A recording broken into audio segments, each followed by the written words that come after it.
Hello and welcome back to the Daily Nature Journal.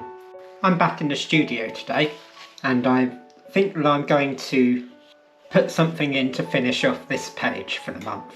So I have some woodbine here. This is honeysuckle and it starts to come into leaf very early on in midwinter.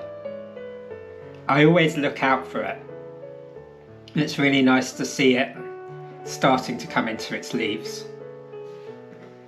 So what I thought I'd do with this is do one painting, and I'm also going to have a little go at pressing these leaves and then putting them back into these little groups.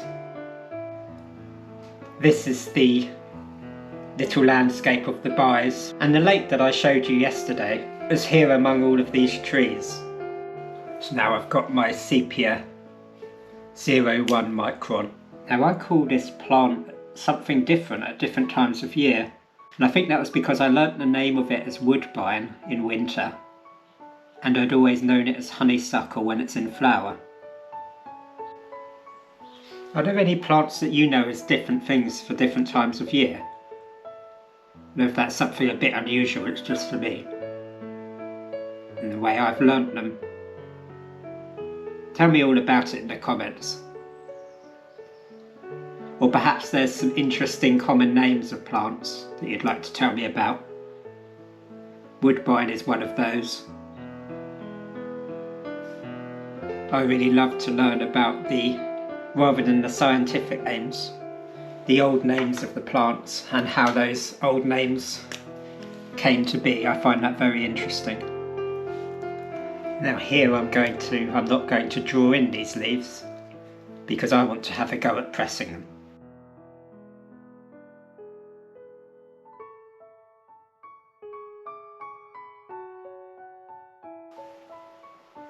I'm also observing how the twig lifts up from the table that it's resting on and putting in a few shadows underneath it.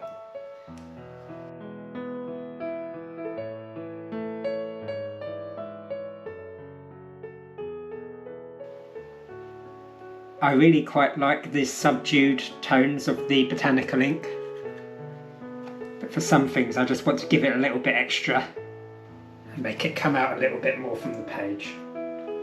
This pigment is very strong, so I don't want it to overpower my botanicals. So I'm just going to put it in a few places where I think it needs it, and I am watering it down a little bit. I want to bring that spring vibrancy to that little part of the page.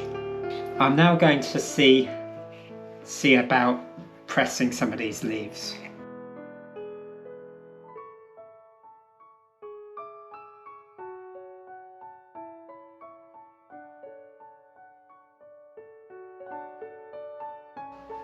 So as always, thank you very much for watching my video, and remember to subscribe so that you can watch this journal grow throughout the year. I'll see you in the next video.